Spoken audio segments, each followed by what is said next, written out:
Self-improvement will not make you successful. And before you go crazy and dislike the video and then tell me exactly why I'm wrong, I want you to ask yourself a few questions to truly understand what I'm talking about. First question is, what exactly are you improving yourself for? What does success look like to you? When you tell yourself that you're trying to become the best version of yourself, what does that person's success look like? Secondly, after you've already analyzed what success looks like to you, how exactly are you improving yourself to fit that person's needs? Are you actually implementing things that are going to make you successful, such as learning that one thing that you need for a business that you want to develop, or learning that one thing that's going to make you smarter when connecting with other people? Or you're strictly doing what everybody else thinks you should be doing? Thirdly, similar to that last question, how is anything that you're doing actually going to generate you success? And success in itself is definitely subjective. It's person-oriented. And even though it's subjective, I don't think that self-improvement is success in itself. And I know a lot of you may be thinking to yourself, oh, I already know that. I already know that self-improvement isn't my success. But do you actually know that?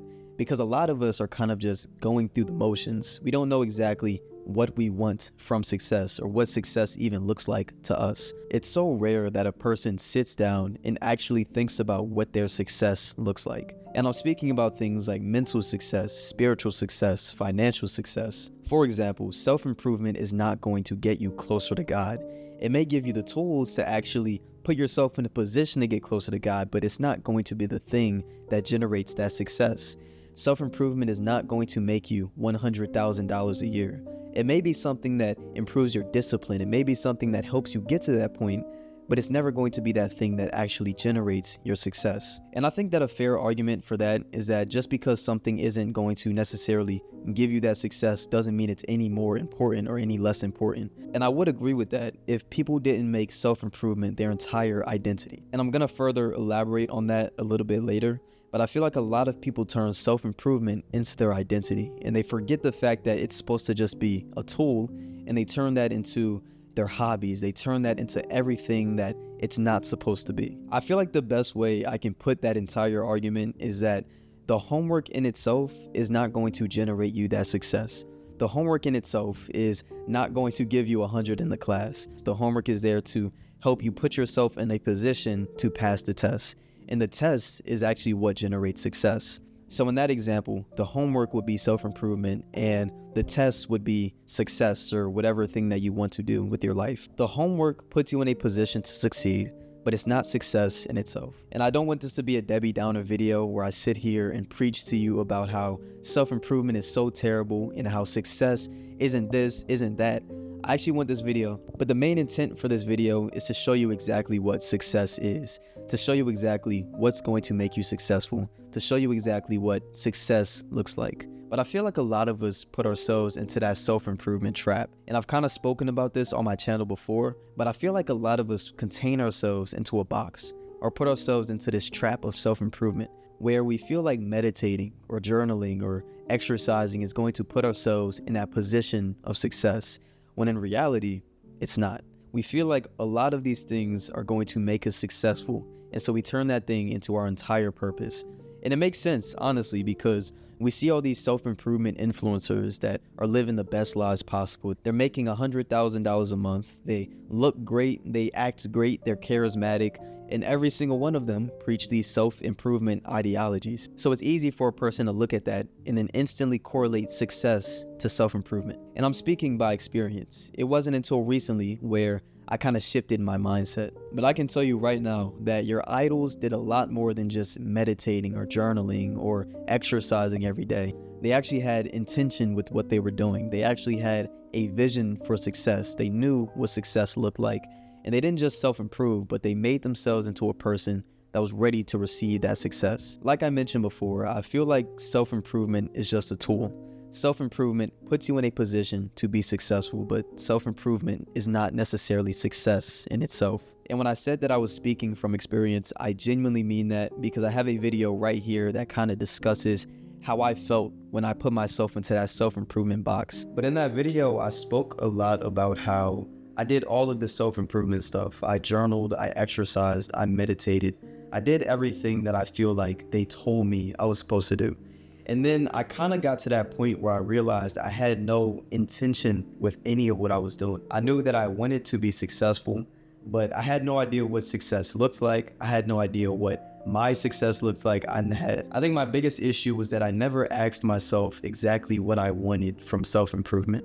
And then during that video, I expressed how purposeless I felt because of the fact that I thought self-improvement was my entire life and my entire personality. I want to make something very clear. I don't believe you can be successful as a person if you don't have some sense of self-growth or self-improvement. I feel like that's borderline impossible. But like I said, I don't think that's how you get success. Just like the example I gave before, you can show up to class every day, you can do all of the homework, you can do all of this stuff. But when it comes down to it, if you don't take the test, you will not be successful. You can build the discipline to create the body that a lot of people don't have the discipline to build. But at the end of the day, if you're not taking that discipline and applying it to one of your actual goals, you're not applying that to making money or starting a business or whatever goal or ambition you have, you're wasting that discipline that you've built, and you're kind of putting all of your eggs in that self-improvement basket instead of actually making success. True success comes from acting on what self-improvement turns you into. True success comes from becoming that disciplined person, or becoming that person that can speak well, has the charisma to get himself into different rooms or get himself into networking with different people, using all of those skills and creating success based off of that. When you meditate, you should clear your mind so you can have a direct intention with what you want in your life. Clear your mind so you can make space for all of the things that are important for building the future that you want to build. True success comes from envisioning a genuine desire and envisioning a genuine intention on how you're going to get that desire and how you're going to actually get that success. I feel like self-improvement is used mainly so you can turn yourself into a person that is ready to receive success. You're turning yourself into a person that's ready to put themselves in a position to attain success. Because honestly, it's two sides of the coin. You have that one person that makes self-improvement their entire personality, with no genuine intention with what they're actually going to do with their life. And then you have the person that has a desire and a genuine ambition that they want to work towards, but they haven't done any of the self-improvement things. They don't have a sense of self-growth. And even though they know exactly what they want from life, they haven't turned themselves into the person that's ready to receive that success. You haven't turned yourself into a person that was actually ready to achieve success. The one thing that I want you to understand is that this is not your entire personality.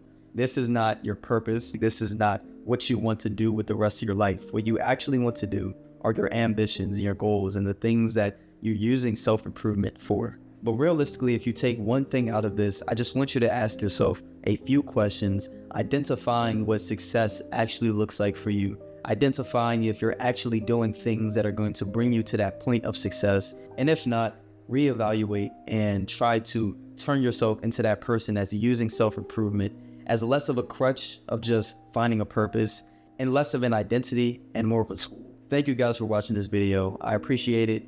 See you guys next time. Peace out.